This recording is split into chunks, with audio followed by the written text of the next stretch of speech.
for us to build a sustainable exercise routine that is going to last and become part of our longer term identity, it's really helpful to know of things that may secretly derail you so they're not obvious to us. So I'm going to talk through 6 of those, and over the years that I've exercised, at some point or another, these have taken me off track and derailed me. I've managed to get back on, but it's better that we know about them before to stop them from hindering your exercise journey. So the first one is a foundation really, and that's looking at what is your why for exercise, and are you clear about the reasons why you personally want to exercise? So, and in that, is that a positive reason? You might think, what do you mean a positive reason? Exercise positive, isn't it, Emma? Well, actually, when I talk with a lot of women, one of the first things they come up with is the reasons that they want to exercise is that they wish to reduce their body weight, which is fine, absolutely. You know, it's if it's a goal of yours, there is absolutely no judgment here whatsoever.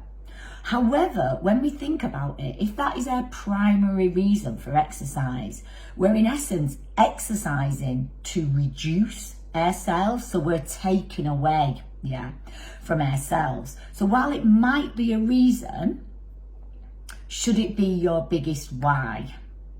Could we instead find as your biggest why something that gives to you and something that is positive? So for example, if you run, or if you want to learn to run, your why might be you're exercising to run a particular distance, to gain that distance, to get further. The same with swimming. Perhaps you can't swim at the moment and you'd like to swim, you'd like to learn how to rock climb. Whatever, to get stronger using weights. So all these things we are giving to ourselves, and as a result of exercising, we're enhancing ourselves rather than reducing. And if we have a positive primary why, it can be really good to focus us when things are getting tough and we need a bit of a nudge to get into that class or that session. So have a positive why and be clear front and center of that in your mind. The second thing that can very easily derail us is our ability to value ourselves and to prioritize ourselves.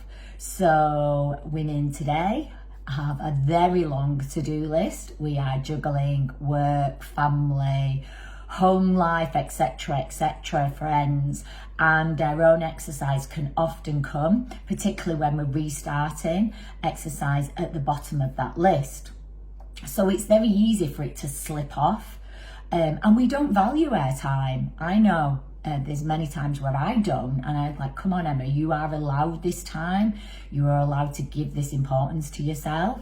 So if we work on that, it's not an overnight thing, but understanding that our time, yes, is absolutely precious, but as you give your time to other people, so in turn you can give your time to yourself. And what that'll mean is that will help that exercise of your own not slipping off the to-do list all the time. So number 2 is prioritize yourself. It's okay to do that. Number 3 is there is going to be times when you miss your workout and your exercise sessions, okay? Life throws us through many different reasons, curveballs that take us, no matter how well executed your plan is and your diary, something is going to happen at some point that flies in and you can't go to your workout, you can't do it. Perhaps you get ill, whatever happens, or it's a family member, it's a work situation. So you're going to miss some, that's fine, okay? But the point is, it's accepting that it's fine. And as frustrated as you may be, if we have this happen once, happen twice, people can very easily sort of go, well, it's just not happening for me, is it? I mean, I really want to work out, but I mean, everything keeps coming in. It's just not feasible. I can't exercise. And before we know it, we've stopped everything because it feels too overwhelming. We think we've missed a few sessions, so what's the point? I mean, we're going to get back, we've lost our fitness, blah, blah, blah. And that's not the case. Yeah, You may miss one session, you may miss 1 week, you may miss 2 weeks, yeah? But you can still do it. So don't throw in the towel because your planning isn't going quite right. You can get it back on track. Number 4 is the expectation that we place on ourselves to see results from exercise. And I totally blame social media for so much of this, because when we're on there, you see these transformation programs, and look at blah, she did this, and now look at her then to now, oh my goodness me. But what you don't see behind those is that blah barely ate for 8 weeks. She over-exercised completely, and the transformation that you see at the end of it will not last because it is not sustainable. But what these things can do, they can lead us to an expectation of quick results. And when we don't get the quick results, well, what's the point in exercising? I mean, I've not really seen any change, have I? The scales aren't changing, and I've not seen it on my clothes. And we don't look beyond that. We don't think about, actually, I'm not aching as much anymore. I can run after the kids. I can lift stuff up. I feel better in myself. So we can often focus on quick physical results and not think about the other things. So when you come to what are you gaining from exercise, don't focus on that quick win result. Yeah, focus on and look at what else are you gaining.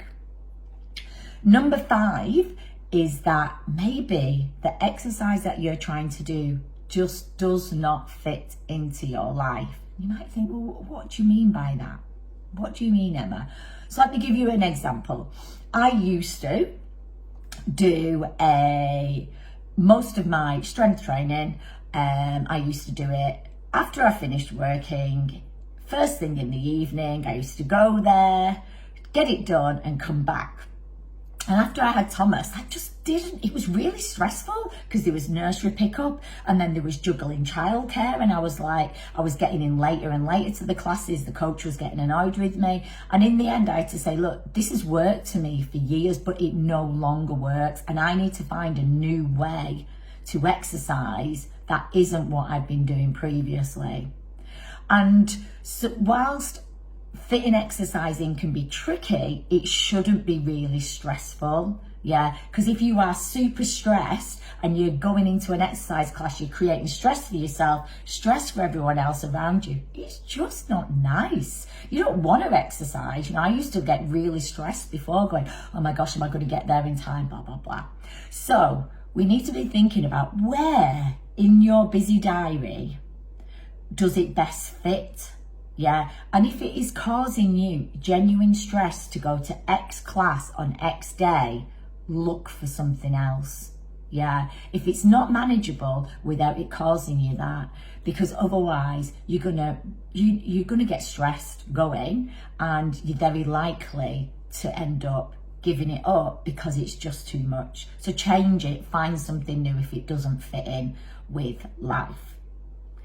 And linked to that is where you exercise. You might think, well, yeah, where I exercise, but the environment in which you exercise, and particularly the coach that you choose, is something that can derail you. So it is a completely personal choice when it comes to choosing your trainer and your environment. So let's take environment first. Some women like to exercise at home. Some women like to go to a really nice gym where you can have a sauna and a shower and a steam room, yeah, and it's all part of the experience. Some women like to go down into the village to the community hall and exercise there. Some women like to exercise outside, and it's finding the environment that's right for you, because if you are exercising in the environment where you do not feel comfortable, yeah, if you want the steam room and the sauna and you're in the local con club, this is going to feel a little bit icky to you, yeah? So what exercise do you feel most comfortable exercising in, and you want to get that environment for you? And usually you have to try a few things out. The other thing linked to that is something that can derail you is if you are with the wrong coach. So it's so personal, yeah? What type of trainer you have, or so it can be their gender, their personality, yeah? It's a bit like having a friend who annoys you Like they're sort of your friend, but you don't want to spend time with them. The same when it comes to your coach. You don't want to be thinking, oh, I've got that coach today. Oh, she annoys me a little bit and she does this or she does that. So I accept as a coach, some women will want to train with me, but I'm not everyone's cup of tea. Yeah, and that's fine.